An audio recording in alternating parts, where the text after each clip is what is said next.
Hey students, once again a warm welcome to all of you in the another video lecture of this chapter, right? So हम लोगों ने कल के lecture में एक topic के बारे में डिस्कशन किया था, जिस चैप्टर का नाम था chemical reactions and equations. So I hope आप लोगों ने पिछले वीडियो में देखा रहेगा, मैंने जिस तरीके से आपको डेफिनेशंस बताए थे वो सारे डेफिनेशंस आप लोगों ने समझ के अंडरस्टैंड किए रहेंगे, राइट? सो आज हम क्या करेंगे, कल जो चीजें मैंने आपको बेसिक चीजें जो बताई थी, आज उसके एग्जैक्ट डेफिनेशंस कैसे होता है उसके बारे में आज हम डिस्कस करने वाले हैं, राइट? तो सबसे पहले हम यहाँ पे बात करेंगे केमिकल रिएक्शंस एग्जैक्टली कैसे होते हैं। केमिकल रिएक्शंस का एक प्रॉपर डेफिनेशन आप जो बोर्ड्स के एग्जामिनेशन में लिखते हो वो चीज कैसी होनी चाहिए, और इस डेफिनेशन को आप कितने इजी वे में आप इसको पढ़ सकते हो, इस चीज के बारे में आज के इस लेक्चर में डिस्कस करने वाले हैं। तो शुरुआत करते हैं सबसे पहले डेफिनेशन के साथ, व्हिच इज केमिकल रिएक्शन। अब कल मैंने आपको बताया था केमिकल रिएक्शंस एग्जैक्टली क्या होता है। से जब आप कोई भी रिएक्शन करते हो तो उसमें दो चीजें होनी चाहिए, the first which is reactant and second which is product. Reactants आपस में जब रिएक्शन करते हैं तब जाके आपका क्या होगा, एक नया सब्सटेंस बनेगा, और उसी नए सब्सटेंस को आप लोग क्या बोलोगे students, that is a product, right? So देखो यहाँ पे केमिकल रिएक्शन का डेफिनेशन क्या दिया हुआ है, कुछ आपकी substance, some of the substance कहां पे जा रहे हैं, बॉन्ड ब्रेकिंग में जा रहे हैं, करेक्ट है? तो आपका यहाँ पे एक बॉन्ड टूटेगा, और जब आपका एक बॉन्ड टूटता है तब आगे जाने के बाद एक नया सब्सटेंस का फॉर्मेशन होता है, जहां पे आपका एक नया बॉन्ड बनता है। तो सबसे पहले चीज आपका एक बॉन्ड ब्रेक होगा और आगे जाने के बाद वापस एक नया बॉन्ड का फॉर्मेशन होता है, and that is what exactly a chemical reaction is. एक सिंपल सा एग्जांपल लेके मैं आपको समझाता हूं, फिर उसके बाद डेफिनेशन को हम लोग वापस कोलैबोरेट करेंगे, ठीक? चलो एक सिंपल सा एग्जांपल लेते हैं। मान के चलो हम लोगों ने एक एग्जांपल लिया हुआ है जिंक सल्फेट। आई रिपीट, हमने एक कंपाउंड यहां पे लिया हुआ है जिंक सल्फेट। जिंक सिंबल बनेगा Zn और सल्फेट सिंबल बनेगा SO4। सो ये कंबाइन करके आप इसको कहोगे जिंक सल्फेट। आई होप आपको ये चीजें समझ में आ रही होंगी, ठीक है? तो ये बन गया जिंक सल्फेट। अब ध्यान से समझना, जिंक और सल्फेट के बीच में ऑलरेडी आपका एक बॉन्ड का प्रेजेंस होता है, जो कि पुराना बॉन्ड है, ठीक है? जिंक और सल्फेट इसके बीच में एक बॉन्ड है, ये जो आप सिंगल जो डैश देख रहे हो ये आपका एक बॉन्ड है जो पुराना बॉन्ड है। अब इसका रिएक्शन करेंगे हम एक नए एलिमेंट के साथ जिसका नाम दिया हुआ है कॉपर। तो कॉपर का सिंबल क्या बनेगा students, that is Cu, right?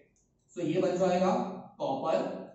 Reaction करने के बाद अब होता क्या है स्टूडेंट्स, ये जो बॉन्ड है ये पुराना बॉन्ड है, तो ये पुराना बॉन्ड क्या होगा, ब्रेक होगा। ब्रेक क्यों हुआ, बिकॉज यहां पे कौन आ गया, कॉपर आ गया। तो ये बॉन्ड ब्रेक होने की वजह से कॉपर कंबाइन होगा SO4 के साथ, और यहां पे एक नया कंपाउंड बनेगा व्हिच इज CuSO4। अब ये पुराना बॉन्ड ब्रेक हुआ और यहां पे एक नए बॉन्ड का फॉर्मेशन हुआ, प्लस यहां पे कौन बाकी बचा, यहां से कौन अलग हो गया, तो यहां पे आ जाएगा आपका Zn। अब दो रिएक्टेंट्स आपस में कंबाइन होने के बाद स्टूडेंट्स फटाफट क्या बनेगा यहाँ पे, तो यहाँ पे बन जाएगा हमारा प्रोडक्ट। क्लियर? अब देखो डेफिनेशन क्या बोलता है, हमने बॉन्ड का क्या किया, ब्रेकिंग। हमने बॉन्ड का क्या किया, ब्रेकिंग। हमारे पास वापस बॉन्ड का क्या हुआ, न्यू फॉर्मेशन हुआ, तो यहाँ पे हमारा बॉन्ड दोबारा बन गया। इसी रिएक्शन को आप क्या कहते हो, दिस इज केमिकल रिएक्शन। तो बस आपको दो बातें यहाँ पे याद रखना है, सबसे पहले बॉन्ड का ब्रेकिंग होगा और आगे जाके वापस बॉन्ड का फॉर्मेशन होगा। So this is exactly a chemical reaction, right? एक बार मैं आपको डेफिनेशन रीड करके बता दो, ये क्या होता है, दिस इज अ प्रोसेस जहां पे आप कुछ सब्सटेंस का इस्तेमाल करते हो, आपकी सब्सटेंस क्या करेंगे, बॉन्ड का ब्रेकिंग करेंगे, बराबर, एंड आगे जाके वापस आपके बॉन्ड का क्या करेंगे, फॉर्मेशन करेंगे। So that is called as chemical reactions, right? So I hope आपको ये अंडरस्टैंड हुआ रहेगा डेफिनेशंस। अब इसके अलावा हमारे पास और दो चीजें दी हुई है, the first which is reactant and second which is product. ये दोनों चीजें बहुत ही ज्यादा इंपॉर्टेंट है कोई भी रिएक्शन के अंदर। अब स्टूडेंट्स करीब मैंने आपको बताया था रिएक्टेंट्स क्या होते हैं और प्रोडक्ट क्या होते हैं, करेक्ट है? तो शुरुआती सब्सटेंस, आप जो शुरुआत में सब्सटेंस जो इस्तेमाल करते हो जो केमिकल रिएक्शन में जा रहा है, आई रिपीट, कुछ ऐसे सब्सटेंस जो आपके केमिकल रिएक्शन में जाने वाले हैं, आप उन सब्सटेंस को क्या बोलोगे, दैट इज रिएक्टेंट। देखो सबसे इंपॉर्टेंट चीज हमने क्या लिया हुआ है, फटाफट स्टूडेंट्स, सब्सटेंस क्या हो रहा है, अंडरगोज मतलब जा रहा है, कहां भी जा रहा है स्टूडेंट्स, केमिकल रिएक्शन में, तो ये क्या बन जाएगा, रिएक्टेंट्स, करेक्ट है। अब उसके बाद लास्ट मेरे पास क्या दिया हुआ है, प्रोडक्ट। अब प्रोडक्ट का मतलब क्या होता है, कुछ ऐसी सब्सटेंस जो रिएक्शन करने के बाद हमारे पास लास्ट में जो मिलता है, that is a product. Clear. तो देखो हम लोगों को क्या मिला, सब्सटेंस यहां पे क्या हो रहा है स्टूडेंट्स, फॉर्म हो रहा है, कब, after the chemical reaction, so that is exactly a product. ठीक है। सिमिलर एग्जांपल में ऊपर वाला बता रहा हूं, से ये वाला होगा बिफोर द रिएक्शन, ये वाला होगा आफ्टर द रिएक्शन। तो बिफोर द रिएक्शन आप जो देख पा रहे हो ये सारे के सारे रिएक्टेंट्स हैं, आफ्टर द रिएक्शन आप जो देख पा रहे हो ये सारे के सारे प्रोडक्ट्स हैं। क्लियर, समझ में आ गया। तो ये बनेंगे रिएक्टेंट्स एज वेल एज ये बनेंगे product. Mark my words students, reactants हमेशा आपके लेफ्ट हैंड साइड में प्रेजेंट होते हैं, जो मैंने कल के लेक्चर में भी आपको बताया था। तो रिएक्टेंट्स आपके लेफ्ट हैंड साइड में होता है, व्हेयरएज प्रोडक्ट्स आपके राइट हैंड साइड में प्रेजेंट होते हैं। क्लियर। अब कल मैंने आपको बताया था आपके रिएक्शंस को बैलेंस कैसे करना होता है, which was again a very important topic, right. But reactions को बैलेंस करने से पहले आप सारे बच्चों को एक बहुत ही इंपॉर्टेंट चीज के बारे में आपको पता होना चाहिए, how to write the chemical reactions. अब होता क्या है ना, बहुत सारे लोग डायरेक्टली इक्वेशंस को बैलेंस करने पहुंच जाते हैं, बट कुछ बच्चों को रिएक्शंस लिखना कैसे होता है, केमिकल इक्वेशन कैसे लिखना होता है, इस चीज के बारे में पता नहीं होता। तो आज हम क्या करेंगे, सबसे पहले किसी भी केमिकल रिएक्शन को लिखते कैसे हैं, इस चीज के बारे में डिस्कस करेंगे, राइट। ओके तो स्टूडेंट्स अब हम डिस्कस करेंगे how to write the chemical equations, right. आप इसको केमिकल इक्वेशन बोलोगे तो भी चलेगा, और एल्स आप इसको केमिकल रिएक्शन बोलोगे तो भी चलेगा, राइट। कल के लेक्चर में हमने डिस्कस किया था केमिकल रिएक्शंस आप दो तरीके से लिख सकते हो, राइट। फटाफट से आपके पास ये answer, first word equation, second chemical equations, right. सबसे पहले मैंने आपको बताया था वर्ड इक्वेशन क्या होता है, सेकंड मैंने आपको बताया था केमिकल इक्वेशंस क्या होता है। फटाफट से रिकलेक्ट करने की कोशिश करो। वर्ड इक्वेशन का मतलब जिस रिएक्शन को आप वर्ड्स के फॉर्म में लिखते हो, राइट, जिस इक्वेशन को आप वर्ड के फॉर्म में लिखते हो तो आप उसको क्या कहोगे, word equation. whereas by chance अगर आपने उसी इक्वेशन को, आपने उसी रिएक्शन को जब आप सिंबल्स के फॉर्म में, आई रिपीट, सिंबल्स के फॉर्म में या फिर फॉर्मूले के फॉर्म में जब आप उसको लिखते हो तब आप उसे क्या कहोगे, that is chemical equations, right. तो अब हमें डिस्कस करना है बहुत ही ज्यादा इंपॉर्टेंट टॉपिक। स्टूडेंट्स थोड़ा सा वीडियो लेंथी होगा, बट जितनी डिटेल में चीजें कवर करनी चाहिए उतने में सारी चीजें कवर करो, सो दैट आपको कहीं में भी कोई चीज डाउट ना रहे, राइट। तो यहाँ पे केमिकल इक्वेशंस को कैसे लिखा जाता है उसके बारे में अब हम डिस्कस करेंगे, बिकॉज ये बहुत इंपॉर्टेंट चीज है। अगर ये नहीं हुआ तो आप कोई भी रिएक्शंस को नहीं लिख पाओगे, ठीक है। अगर रिएक्शंस नहीं लिखना आ रहा तो बैलेंसिंग तो दूर की बात है। तो सबसे पहले आपको ये 5 पॉइंट्स अपने दिमाग में फिट करने हैं कोई भी रिएक्शन को लिखने के लिए, राइट। तो सबसे पहले शुरुआत करेंगे हम लोग। सो फर्स्ट हमारे पास दिया हुआ है सबसे पहला rule, step number 1, in a chemical reaction, जब आप कोई भी केमिकल रिएक्शन लेते हो तो उसमें दो इंपॉर्टेंट बातें स्टूडेंट्स, सबसे पहली चीज क्या दिख रही है आपको यहाँ पे, रिएक्टेंट, एंड दूसरी इंपॉर्टेंट चीज क्या दिख रही है आपको यहाँ पे, प्रोडक्ट, राइट। तो सबसे पहला स्टेप क्या बोलता है, रिएक्टेंट्स हमेशा आपके कहां पे प्रेजेंट होंगे students, so that should be always present on the LHS which is left hand side, whereas products हमेशा आपके कहां पे प्रेजेंट होते हैं स्टूडेंट्स, तो ये हमेशा आपके RHS राइट हैंड साइड पे प्रेजेंट होने चाहिए हमेशा। अगर ना मार्क माय वर्ड्स, ये बहुत इंपॉर्टेंट चीज है। अगर आप ये दोनों चीजों को नहीं समझ पा रहे हो तो रिएक्शन नहीं आएगा।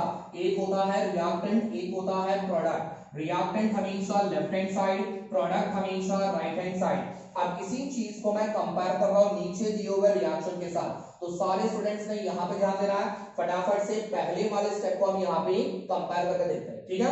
चलो शुरुआत मैंने किससे की हुई है, कैल्शियम कार्बोनेट। कैल्शियम मतलब Ca, कार्बोनेट मतलब CO3, राइट। यहाँ पे मैंने एक और चीज यहाँ पे लिखा हुआ है, one more substance we have, calcium oxide. Students Ca मतलब कैल्शियम, O मतलब ऑक्साइड, ग्रेट। आगे बढ़ते हैं। मैंने यहाँ पे एक और चीज लिखा हुआ है CO2, फटाफट से सारे बच्चों को पता है CO2 का मतलब कार्बन डाइऑक्साइड। क्लियर? अब मुझे बताना ये वाला चीज होगा लेफ्ट हैंड साइड, ये वाली दोनों चीजें आ जाएंगी राइट हैंड साइड पे। फटाफट से लेफ्ट हैंड साइड में कौन होता है? रिएक्टेंट होता है, और राइट हैंड साइड में कौन होते हैं? तो सर प्रोडक्ट्स होते हैं। तो ये बन जाएगा रिएक्टेंट और ये दोनों बन जाएंगे प्रोडक्ट्स। सो फार समझ में आ गया? अब आ जाएंगे दूसरे पॉइंट पे। अब सेकंड पॉइंट क्या बोल रहा है? Very important, between the two और मोर रिएक्टेंट्स या फिर प्रोडक्ट, राइट? रिएक्टेंट्स दो या दो से ज्यादा अगर आपके पास हुए, आई रिपीट, रिएक्टेंट्स अगर आपके पास दो या दो से ज्यादा हुए, या फिर प्रोडक्ट्स आपके पास दो या दो से ज्यादा हुए, तो स्टूडेंट्स क्या करना है? हमें दोनों के बीच में प्लस साइन को लगाना है। ठीक है? कौन सा साइन? प्लस साइन को हमें यहाँ पे रिप्रेजेंट करना होगा।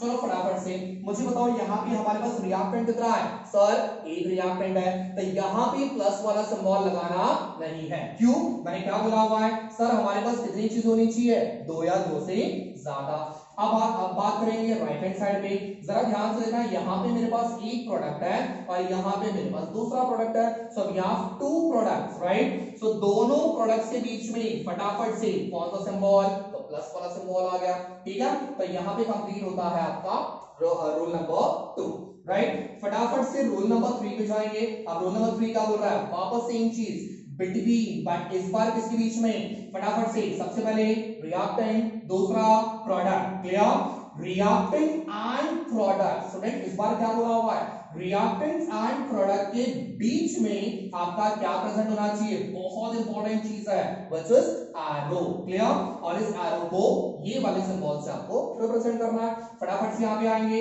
ये बनेगा रिएक्टेंट, ये बनेंगे प्रोडक्ट्स, दोनों के बीच में क्या प्रेजेंट होना चाहिए? एरो प्रेजेंट होना चाहिए। और ये जो एरो का जो पॉइंट है ना, उसका हेड जो है ये कहां पे आएगा? Towards the product. उल्टा मत दिखा देना, ठीक है? उल्टा करोगे रिएक्शन उल्टा होगा। ये पॉइंट वहीं पे होना चाहिए जहां पे आपका प्रोडक्ट बन रहा है। क्लियर? समझ में आ गया? तो ये बन गए रिएक्टेंट, ये बन गए प्रोडक्ट्स, दोनों के बीच में आ गया एरो। क्लियर? ये सबसे इंपॉर्टेंट चीज होती है कोई भी रिएक्शन को लिखने के लिए। Now the next one, step number 4, very important. Step number 4 क्या कह रहा है? फिजिकल स्टेट्स के बारे में आपको मेंशन कर रहा है। What is physical state? आप लोगों ने 9th में पढ़ा हुआ है, there are 3 different states of matter, correct है? अब उसी मैटर को हम यहाँ पे फिजिकल स्टेट से रिप्रेजेंट करेंगे। हमें पता है सर कौन से होता है? सॉलिड होता है, लिक्विड होता है, गैसियस होता है। सॉलिड को हम रिप्रेजेंट किससे करेंगे? S, लिक्विड को हम रिप्रेजेंट किससे करेंगे? L, और गैसियस को हम रिप्रेजेंट करेंगे G। अच्छा स्टूडेंट्स, यहाँ पे एक और चीज होती है जो मैंने यहाँ पे मेंशन नहीं किया हुआ है, बट कभी कभार फॉर सेफर साइड इस चीज को भी याद कर लो। एक और चीज होता है which is aqueous. I repeat, एक और फेज होता है व्हिच इज एक्वियस। सॉलिड हो गया, लिक्विड हो गया, गैसियस हो गया, सर एक और चीज होती है, कौन सा होता है? एक्वियस। अब बहुत सारे बच्चों के मन में डाउट होता है, सर हमने सॉलिड के बारे में पढ़ लिया, जहां तक कि हम लोगों ने लिक्विड और गैसियस के बारे में भी हो गया, बट सर ये एक्वियस क्या होता है? सर इसके बारे में हमें बिल्कुल पता नहीं है। अब एक्वियस कुछ और चीज नहीं होती है। एक सिंपल से एग्जांपल लेके कंसीडर करते हैं। सपोज मान लो हम लोगों ने ग्लास भर के पानी लिया हुआ है और उसमें मैंने थोड़ा सा मैंने शक्कर ऐड कर दिया, दैट इज शुगर। ठीक है? तो मैंने जो पानी लिया था वो कौन से फेज में था? वो लिक्विड फेज में होगा। मैंने जो शक्कर को ऐड किया वो शुगर कौन से फेज में होगा? सॉलिड फेज में होगा। जब आप सॉलिड को लिक्विड में डिसॉल्व करते हो, डिसॉल्व करने के बाद आपका जो नया फेज बनेगा दैट इज एक्वियस फेज। समझ में आ गया? तो aqueous is nothing but the combination of solid and liquid. Solid उठाओ, लिक्विड में मिक्स कर दो, डिसॉल्व करने के बाद जो नया बनेगा दैट इज एक्वियस। क्लियर? समझ में आ गया? तो ये फिजिकल स्टेट हर एक चीज को बताना बहुत ज्यादा जरूरी होता है। अब सर ये कहां पे बताना है? तो मुझे बताओ, ये फॉर्मूला दिख रहा है कैल्शियम कार्बोनेट, बराबर उसके नीचे उसका फेज आपको बताना है। मतलब कैल्शियम कार्बोनेट कौन से फॉर्म में है? सर सॉलिड में है, लिक्विड में है, गैसियस में है कि एक्वियस में है? तो यहाँ पे हमें पता है कैल्शियम कार्बोनेट आपका सॉलिड फॉर्म में प्रेजेंट होता है। तो यहाँ पे इस तरीके से आपको S बताना है। ठीक है?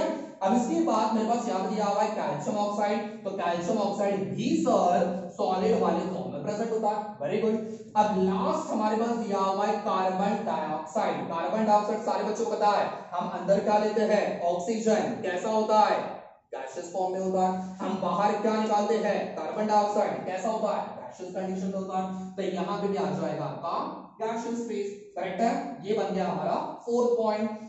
लास्ट वन, ये सबसे इंपॉर्टेंट चीज है, इसके बारे में आपको थोड़ा डिटेल में डिस्कशन करना है, बट इस वीडियो लेक्चर में नहीं, सिर्फ एक टर्म के बारे में, राइट। चलो यहाँ पे बात करेंगे, it is very necessary to fulfil certain conditions. यहाँ पे कुछ आपको कंडीशंस के बारे में इस रिएक्शन में बताना होगा, जो कि बहुत इंपॉर्टेंट चीज होती है। जैसे कि रिएक्शन कौन से टेम्परेचर पे कैरी हुआ है, मतलब रिएक्शन कंप्लीट करने के लिए आपने कितना टेम्परेचर अप्लाई किया हुआ है, रिएक्शन कंप्लीट करने के लिए आपने कितना प्रेशर अप्लाई किया हुआ है, कितना दबाव दिया जा रहा है, एंड लास्ट वन कुछ कैटलिस्ट के बारे में आपको यहाँ पे लिखना होगा। अब ये चीजें लिखोगे कहाँ पे, तो स्टूडेंट्स हमें लिखना होता है इस एरो के ऊपर या फिर नीचे। आपके जो भी कंडीशंस होने दो, सर मैंने यहाँ पे टेम्परेचर अप्लाई किया, सर मैंने यहाँ पे प्रेशर अप्लाई किया, सर मैंने कैटलिस्ट ये वाला चीज इस्तेमाल की हुई है, तो ये चीजें लिखनी कहाँ पे होती है, तो स्टूडेंट्स हमारे इस एरो के ऊपर या फिर नीचे आप उस चीज को मेंशन कर सकते हो। जैसे मैंने अभी इस रिएक्शन को कंप्लीट करने के लिए मैंने टेम्परेचर अप्लाई किया, कितना मुझे पता नहीं, तो मैंने यहाँ पे अप्लाई कर दिया हीट का सिंबल, राइट। तो यहाँ पे आ जाएगा आपका हीट का सिंबल, क्लियर, समझ में आ गया। तो ये हीट क्या बताने की कोशिश कर रहा है, इस रिएक्शन को कंप्लीट करने के लिए हमने यहाँ पे हीट का इस्तेमाल किया हुआ है, ठीक है।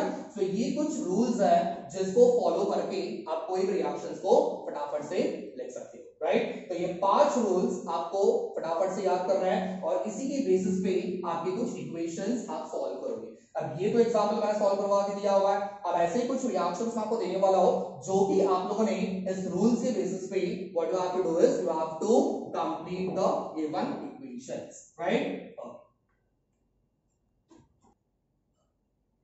ओके, सो स्टूडेंट्स यहाँ पर मैंने कुछ क्वेश्चंस दिए हुए हैं, जैसा कि आप देख पा रहे हो, कुछ मैंने वर्ड इक्वेशंस के फॉर्म में लिख के दिया हुआ है।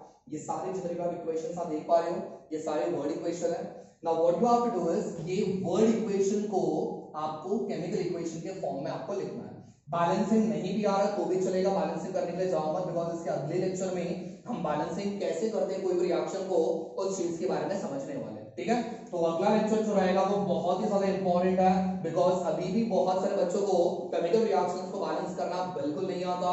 सो प्लीज अगला लेक्चर बहुत ही ज्यादा इंपॉर्टेंट रहेगा, तो उस लेक्चर को ध्यान से देखना। बट उस लेक्चर के बारे में देखने से पहले आज के लेक्चर में जितने मैंने इंपॉर्टेंट चीजें मैंने आपको पढ़ाई है वो सारी चीजें क्या करोगे, अब आपके बुक में एक बार लिख के निकालो एंड साइमल्टेनियसली आप उसको एक बार रिवाइज करके जाओ। तो मेरे हिसाब से मैंने आपको यहाँ पे जो बताया हुआ है वो यहीं पे याद होना चाहिए, बार बार चीज आपको रिवाइज याद करने की जरूरत नहीं होगी। तो ये कुछ असाइनमेंट है, होमवर्क है, ये आप लोगों ने कंप्लीट करना है और कंप्लीट करने के बाद आपका जो भी आंसर रहेगा वो आप आपका आंसर मेंशन कर दीजिए, ठीक है। Thank you, stay tuned for the next video.